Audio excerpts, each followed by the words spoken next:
Sorry, that's loud. We are the Horse Creek Intertribal Powwow dancers, and we're going to share with you different styles of powwow dancing. And powwows are large gatherings of different nations, of tribes from all over the United States, Mexico, Canada, and they come together and they will participate in different types of dancing. And usually we're put into certain categories, and then a lot of the powwows nowadays are competition powwows, so we're competing against one another. And so you'll see the different types of regalias that we wear, and each category has a different type of regalia that we wear. A lot of our regalia is handmade, and today we're going to share with you the boys' traditional dancing, and we have fancy shawl dancers, and then we have the younger girls who are dancing the jingle dress dance. And as we get to each category, I'll explain a little more in detail about the dancing. But when we enter our powwows, we enter them through what we call a grand entry. And again, a grand entry is where we're able to welcome ourselves into the powwow arena. And we're kind of blessing the arena as we dance, and we enter it and welcome ourselves to that arena. And so it was just kind of a little bit of a small sight to see the grand entry with the younger children and the older kids. And so we're going to share with you the jingle dress dance. I'll do it first. Tanya and Abby are going to share with you our jingle dress dance. They're a little bashful. Tell you, showbiz is never easy. The jingle dress dancer was told of an elderly woman who was very ill, and when she was very ill, she was unable to move around or dance or do anything very well, so she the Creator through a prayer how she would be able to heal herself. And so she was sent in a dream a vision of this dress. And so as she began to make this dress with each tiny cone that she placed on the dress, she made it into a design. Some of the dresses they have cones from the waist down, and some have from their chest on down, and some even carry them on their sleeves. But the more older she becomes, the more fuller her dress will become with cones, and so the heavier the dress will become. The dresses weigh quite some weight as they get to adult size. And so after she was done building this dress, she decided to place that dress on herself. And so as she began to move, she would step and slide the one leg behind her, and that is what the jingle dresses are known for, is slide steps. But I believe they're going to share with you just a straight. They're going to share with you their footwork. A lot of jingle dressers are known for their footwork, especially because it's just their feet that are constantly moving. And every once in a while, they'll raise up their fans that they hold in their hands, and they'll move to the beat with it. And so we're going to have Tanya and Abby share their style of the jingle dress.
When you go to a larger powwow where they have many dancers, you can actually hear the girls as they move to the beat. You can hear a little bit here with the two girls, but you can really hear all the jingles move all at one time. And so as you're listening to them, it kind of sounds like a light shower of rain as you listen to it. So it's quite calming to hear them as they move to the beat with their feet.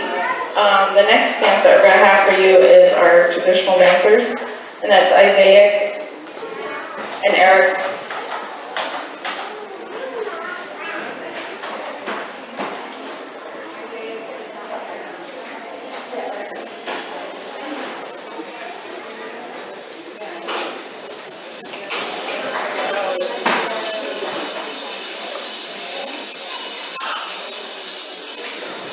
Our fancy bustle dancers, as you can see, their bustles, if boys turn around real quick so they can see your bustles. And then when they turn back around, you can see a lot of the beadwork. Their father, Nate, is very good at beading, and so he's completed a lot of the beadwork that they're wearing. If you can turn back around.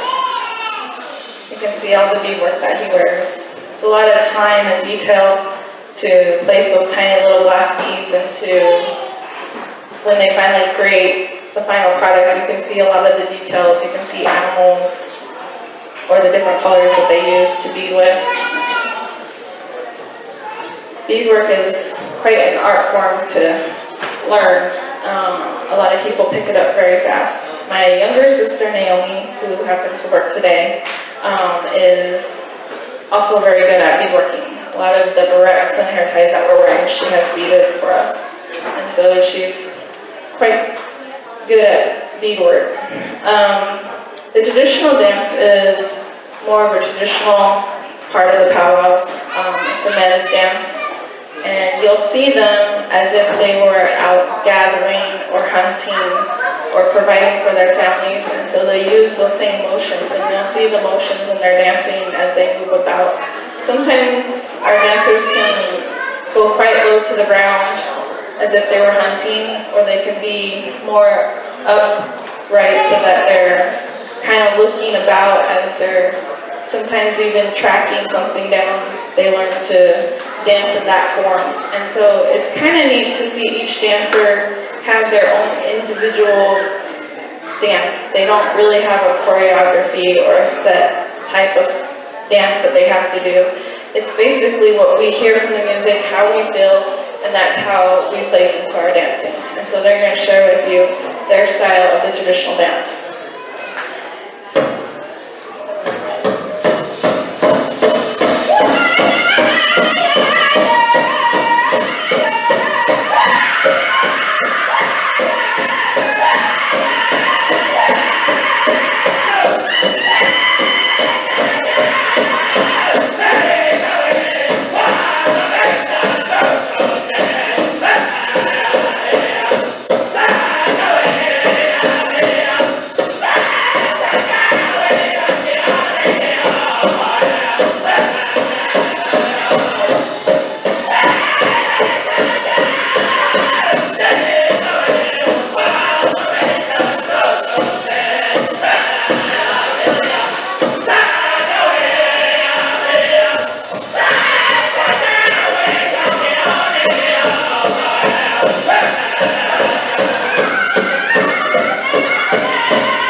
Nathan Morris, and these are my twin boys, and our family comes from southeastern Oklahoma. We're Choctaws, and that's in our language we say Yakoki, that's thank you. We thank everyone for letting us share our dances with you. These, as Candace talked about, these are dances that we picked up when our people moved to Oklahoma and started participating in the powwows together. They are traditionally the dances that we do in our special times of year. We have our gatherings for our people on the West Coast in May, and then our gatherings in July, where we do our own Choctaw dances, are very different than these clothings you see here today. So again, we want to thank Eric and Isaac here for doing that. And as you see the way we grow these dances together, Oklahoma is a very interesting place. And what a lot of people don't realize is that here in Las Vegas, there's actually a lot of Oklahoma Indians as well. Folks that have come to the West Coast during the Dust Bowl time, and it ended up in Las Vegas during the times of construction, the booms in the 70s and so on. That's when my family came out here, and I actually grew up out here. And it's something that for us and our people, even though we're from very far away originally, our people come from Mississippi and areas of Louisiana, even up to Tennessee. We're a people, and we lived in villages. Long time ago, we had different villages along the different rivers. We're a Muskogean-speaking people. So, like many others in the Southeast, our people spoke of the language group that they call Muskogean. You have the Seminole, the Creek, the Chickasaw, the Choctaw. All of us are from that language group, and we consider ourselves what you would call Southeastern Indians. And you see some of the feathers that we use are sometimes a little bit different than they use in some of other areas. For us, though, the wild turkey, like like my son Eric is holding in his left hand, you can see the wild turkey tail feathers. For us, those are very sacred and special feathers. And then also you can see integrated into their clothes and their beadwork. We have some of our southeastern symbols, which are very different than you might see from folks from the plains or further out west. But that's what the powwow is. It's something that we're here to share with you because it's something that we can all share together as Native people. We all come together from our different tribes. Like I was saying, when my family was moved to Oklahoma, they started to embrace the powwow. And that was where all different tribes could come together and share these dances.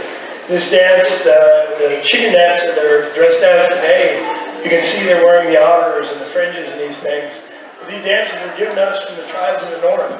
The dance and the way their feathers are arranged is to remind us of the prairie chicken, or the sage grouse, as you might call it. And so we want to thank them for sharing that with us today. And so Eric and Isaac, thank you very much. Yakuki.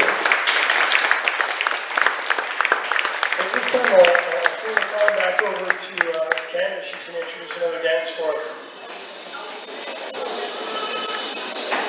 We're going to have some of the younger children or adults, if you like, to participate.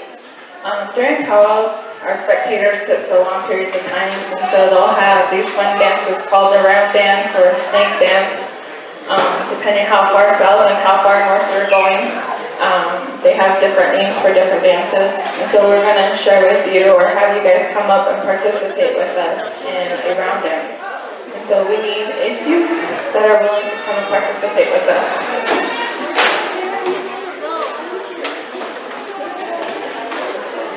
We have this little guy up here, he's been dancing away with us.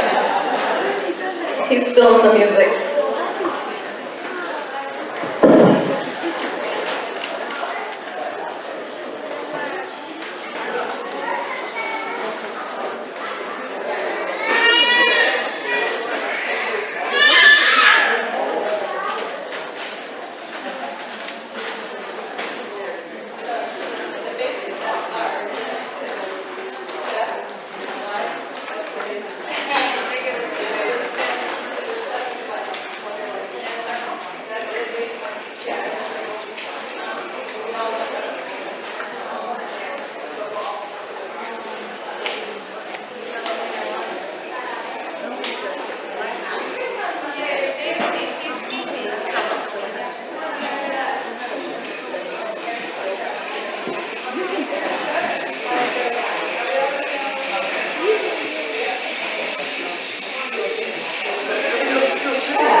a lot of times our powwows are not on a nice wooden floor like this. Sometimes it's rocks and gravel, sometimes it's dirt, sometimes it's very sandy, so you just kind of sink in when you're dancing.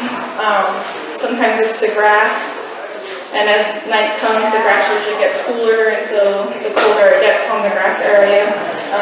Further you go up north, you run into a lot of rain and snow, so we have to learn to endure the rain and snow sometimes.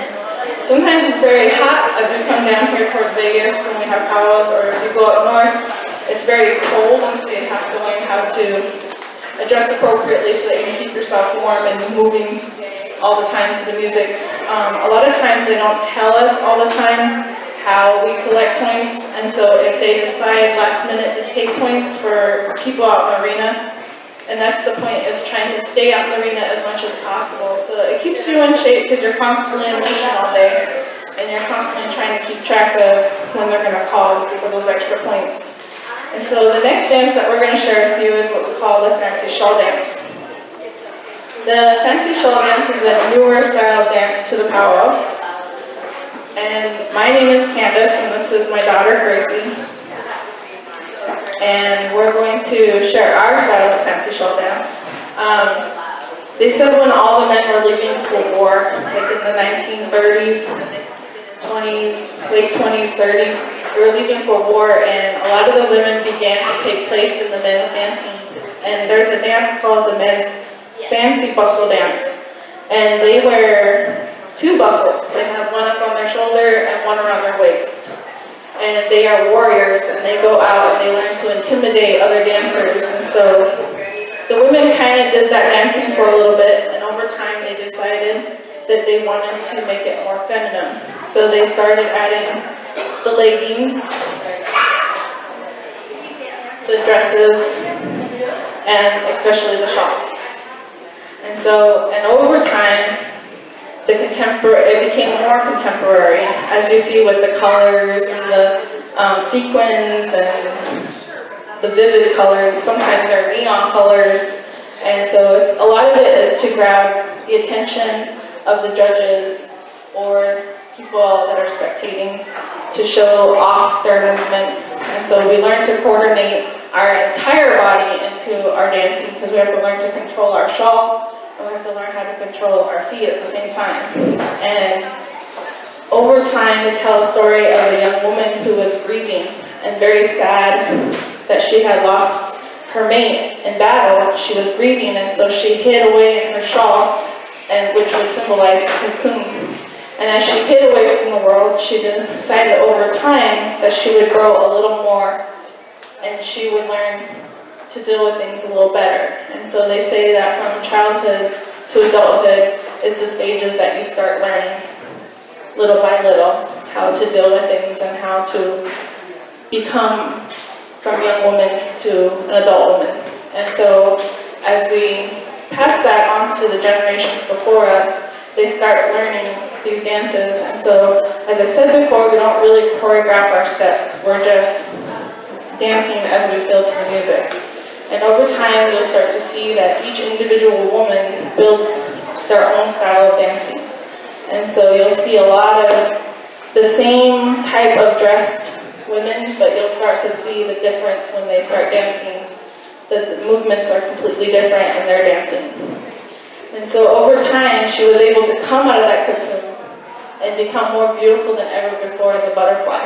And as she would travel the world, one step at a time, she would learn to pass that dance on to the next dancers. And so as we share from generation to generation, our dances, that's how we keep our powwows alive and still full of dancers. And so we're going to share with you our style of the fancy shawl dance.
I've been dancing the fancy shawl since I was about 7 years old.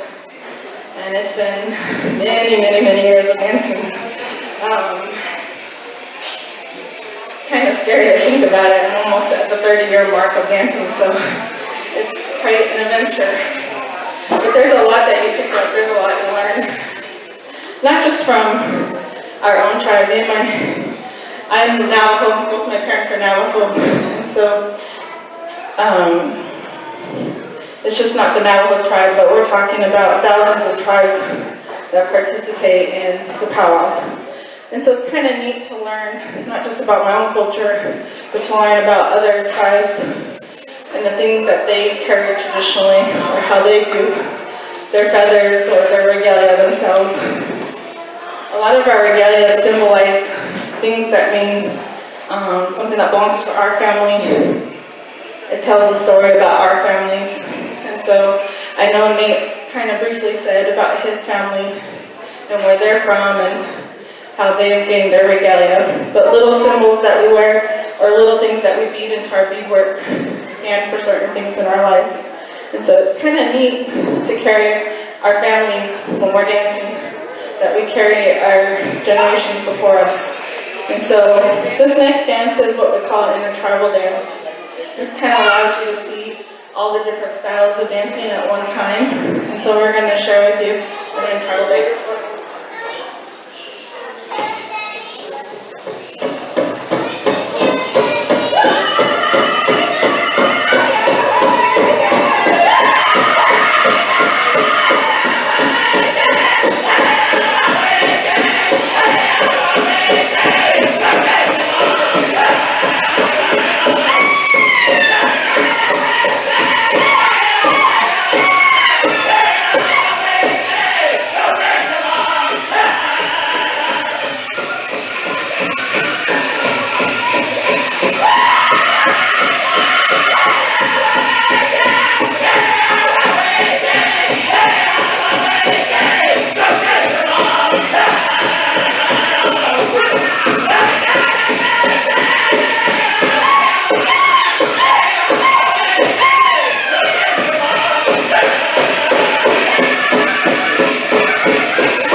This next style of dance that we're going to share with you is a little different. The movements are a little different. It's crow hop.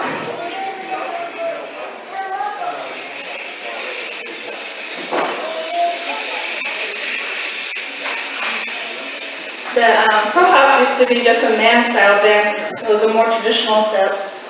But over time, they decided to make it more into tiebreakers. It's a little tougher to...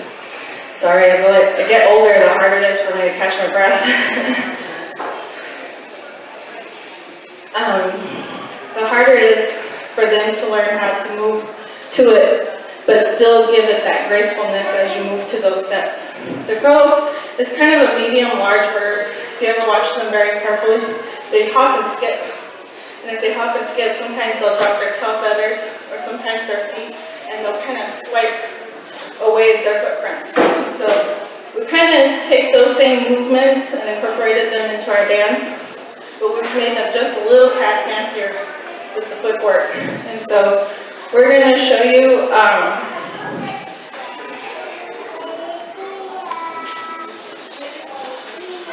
the boy style crow hop first, and then you'll see them interchange out with the fancy shawl dancers who do crow hop also.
I think the last thing we wanted to share with them was the owl dance with her. And then,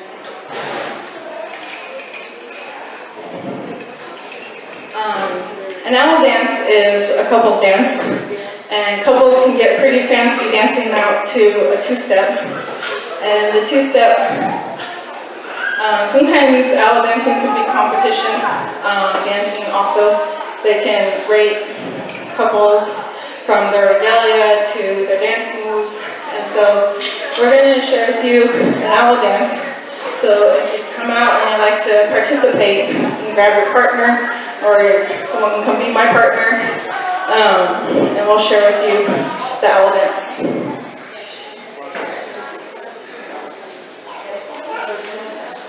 Have Nate and Tara lead us.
Have all our dancers come back out. We would just like to say thank you to the library district for having us involved in Native American, sharing our Native American culture with you. And so we're going to say thank you very much.